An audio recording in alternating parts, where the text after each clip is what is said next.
Okay guys, umi kami dito sa Rockville, Maryland. Happy anniversary!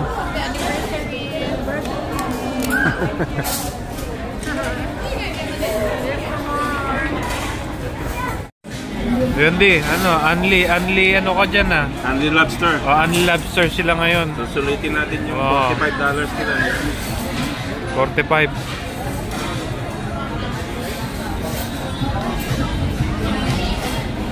Daddy, inuupakan na yung lobster. Mamaya ako din.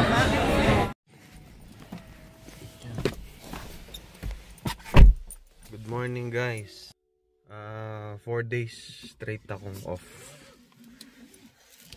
Galing akong 3 days na na duty. Nung Monday, Tuesday, Wednesday. Thursday na ngayon. Magpapa-labs kami. Schedule kami for labs. Sigurado ako mataas pa rin ang LDL ko. Ay, hirap magbagong buhay. Hey, good morning sa inyo. Kaya tennis ulit. Mahaba ang off natin eh. Sakit to. Yun guys.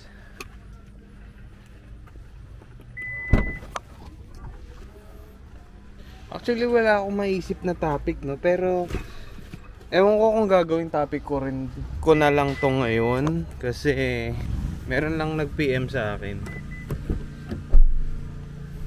Ang sabi, sir, kaya pa rin ba kaya mamuhay at makapag-ipon sa Amerika maski medyo maluho daw? Aminado ako na marami rin akong mga gustong anik-anik eh, na I would consider luho nga. Depende yan sa nyo, sa disiplina nyo. Depende yan sa sa halaga ng luho nyo, kung bang mas mahal yung luho nyo kaysa sa na save nyo. Yun nga, gaya ng sinabi ko, depende yan sa pagkontrol nyo. Ayan. Ako, kada sahod, meron din talaga ako naiisip na bilhin, no? Hindi naman masama pagbigyan yung sarili, eh. I mean, parang nasa Amerika ka na nga, pagtitiisan mo pa yung sarili mo. I mean, wala akong inaano dito minsan kanya-kanya lang eh. Tsaka nire-respeto naman yung dito eh. Yung para bang yung differences. Kumbaga, bahala ka sa buhay mo dito eh. Yun lang ang masasabi ko. Pero depende na yan sa goal nyo.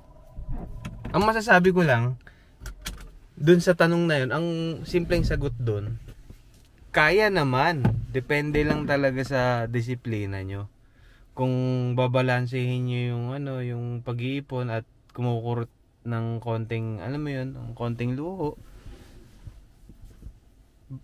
Sabi nga, 'di ba nga, balance is the key. Yan, para para mamuhay ka rin naman na may naitatabi for emergency purpose, for in the future, ganun. Kasi ayoko naman pag-usapan yung usapang pag-iipon, no? Yung kasi kanya-kanya tayo eh. Iba-iba tayo ng iba-iba tayo ng priority.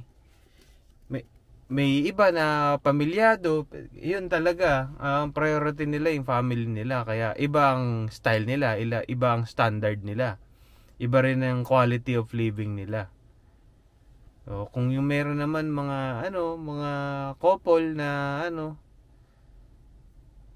nag-e-enjoy, wala pang anak, parang kami. Iba pa yung priority namin.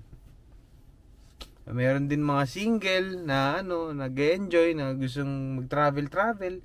Iba rin ang priority nila. So iba-iba talaga in terms of usapang alam niyo yun, pag-iipon in the future. And of course, depende rin talaga to kapag kunwari kahit naman single ka, pero kung meron ka rin tinutulungan na nagpapadala ka ng pera sa Pinas, depende kung magkano ang pinapadala mo dun. Makikita mo naman kung magkano pa matitira sa iyo eh. Yan. And lagi naman merong dito eh. Meron lagi naman merong extra dito eh, shift. So kung pwede ka naman mag-pick up eh para madagdagan ng kahit papaano yung sa salary mo. And matansya mo rin kung medyo maluho ka, 'di ba? Kailangan mo rumakit or mag-extra.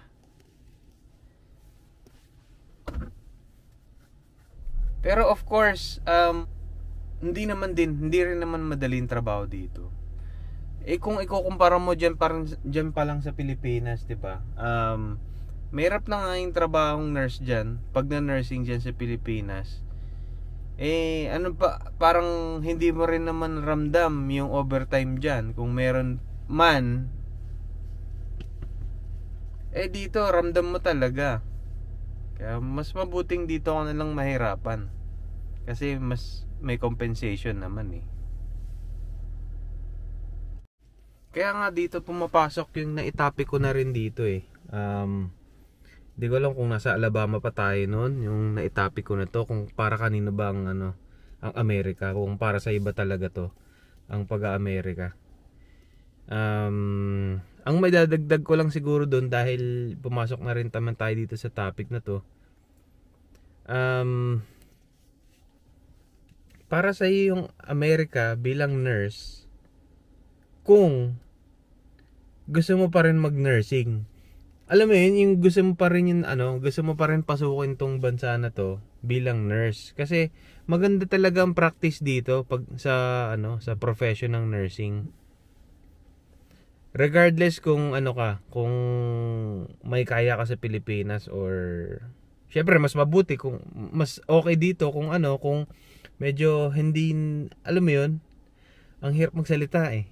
Paano bang mas better term doon? Pero kung walang mas better term doon, kung ikaw yung tipong ang daming hinahangad sa Pilipinas, pero hindi maibigay-bigay ng panahon para sa iyo dahil nursing ang iyong profession sa Pilipinas, pumunta ka na dito.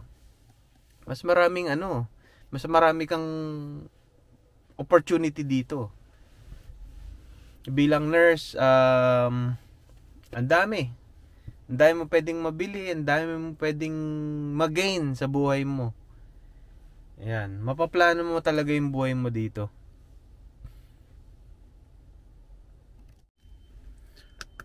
Ako kasi guys, alam niyo ba't Amerikang gusto kong pasukin? Alam ko, na discuss ko na to noon, na kasi sabi ko, kasi andito yung mga relatives ko noon. Andito talaga yung mga relatives ko sa mother side, and nakita ko na rin yung America noon noon kasi may tourist visa kami noon. Tapos based sa mga kwento ng mga pinsan ko, mga nurses dito, so mas na-encourage ako. Pero besides sa ganon, dito sa tanong ng luho-luho na yan, ang dami ko ring gustong bilhin, ang dami ko ring gusto sa buhay ko, ang dami ko ring hilig, dami ko gustong bilhin. Yun yung isang bagay rin na kung ba't gusto ko mag-Amerika. Kasi nursing din naman ng papasukin ko, nursing din naman ang gusto ko rin pa ring trabaho. Dito na lang ako, 'di ba?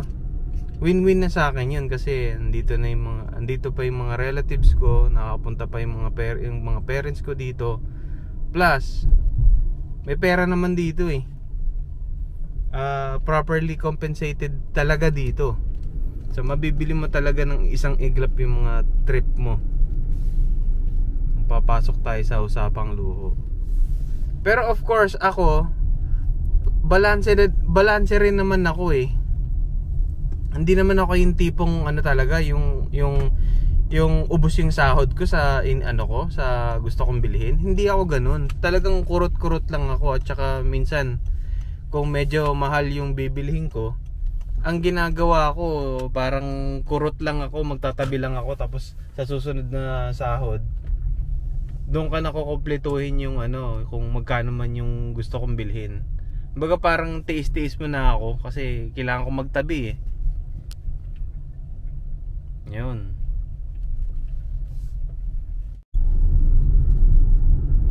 So yun lang naman guys ang aking ma-share. Wala naman masama na na magkaroon ka ng mga luho na gusto mo, no. Yun nga lang, maganda sana hindi ko naman dinidiktahan yung yung diskarte nyo sa buhay, pero of course mas maganda balanse pa rin para alam nyo na ibig ko sabihin, para nakakapagtabi pa rin kayo in the future, or kung may emergency makakapagtabi pa rin kayo. Syempre yung mga luho spices yan, tinatawag din yung spices yan sa buhay ng tao eh. Minsan binibigyan mo lang ng halaga yung yung existence mo, kasi alam nyo yun na pagbibigyan nyo yung sarili nyo, hindi naman talaga yun masama, basta hindi ka rin naman din nalulubog. Ayan. Tsaka minsan nga 'di ba parang law of compensation nga yan eh. Parang kung sa yung level ng trabaho mo dito eh, yung difficulty yun nga yung sa rule of compensation, alam niyo yun, yung i-reward nyo yung sarili nyo dahil dun sa yung baga mahirap yung trabaho nyo, tapos alam nyo na yun. deserve nyo naman, diba?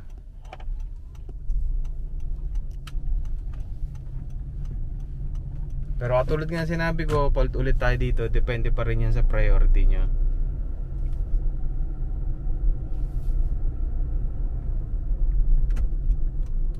Pero kung maluwag kayo sa buhay nyo na alam nyo yun, wala namang masyadong responsibilidad, mga ganyan, bakit hindi? Diba? Mag-i-enjoy ka na nga lang din eh.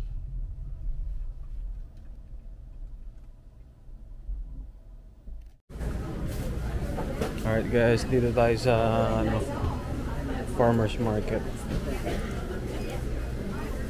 Ito Amish.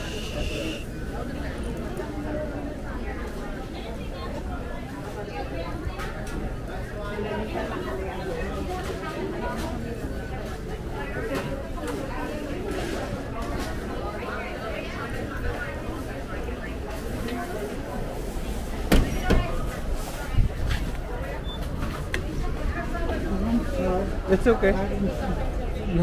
No, you're good.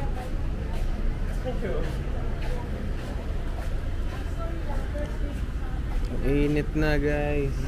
Saturday, ubalik na sila ng mga Init na. hanggang 4 o'clock. Hawakan nyo to. Yung parang bakery na kayo.